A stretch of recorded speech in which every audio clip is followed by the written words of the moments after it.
Hey everyone, my name is Marcin and I'm the co-founder of CD Projekt. When I started CD Projekt 25 years ago, one of its founding principles was honest and direct communication with gamers. When CD Projekt Red, the game development part of CD Projekt, was born, it added something important to that principle, the ambition to make the best games in the world. It became our mission and something that guided us up until now.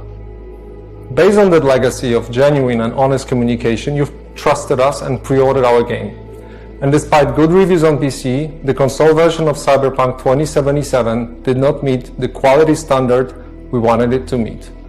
I and the entire leadership team are deeply sorry for this, and this video is me publicly owning up to that. Please don't fault any of our teams for what happened. They all are incredibly talented and hardworking. Myself and the board are the final decision makers, and it was our call to release the game. Although, believe me, we never ever intended for anything like this to happen. I assure you that we'll do our best to regain your trust. Now I'd like to tell you how the situation looked like from the inside. Cyberpunk 2077 is huge in scope. And I'm not only talking about quests or things you see at first glance.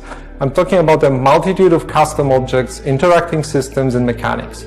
In the game, everything is not stretched out over flat terrain where we can make things less taxing hardware-wise, but condensed in one big city and in a relatively loading-free environment. On its own, this is a challenge, but we made it even more difficult for ourselves by wanting to make the game look epic on PCs and then adjusting it to consoles, especially old gens. That was our core assumption, and things did not look super difficult at first. We knew the hardware gap, yes, but ultimately, I think that time has proven that we've underestimated the task. To give a concrete example, and the main culprit, we had to constantly improve our in-game streaming system for all-gen consoles.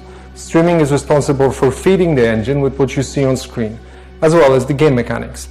And since the city is so packed and the disk bandwidth of all-gens is what it is, it constantly challenged us. Every change and improvement needed to be tested, and as it turned out, our testing did not show a big part of the issues you experience while playing the game.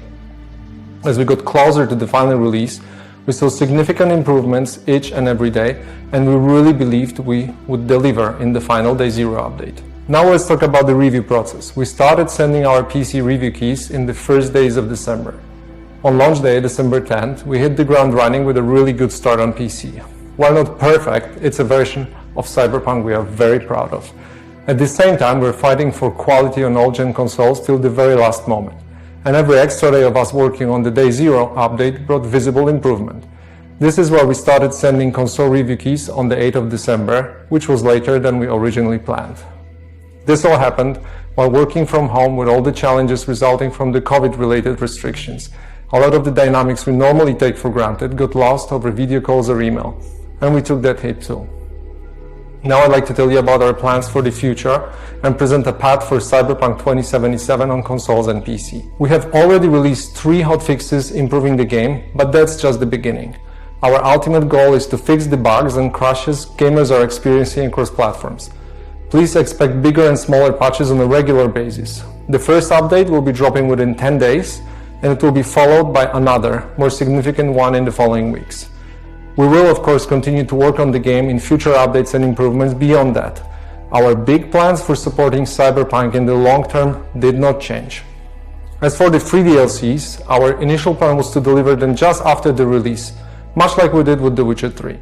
We decided to focus on the most important fixes and updates first, and we'll be releasing the DLCs afterwards. Expect more information in the upcoming months.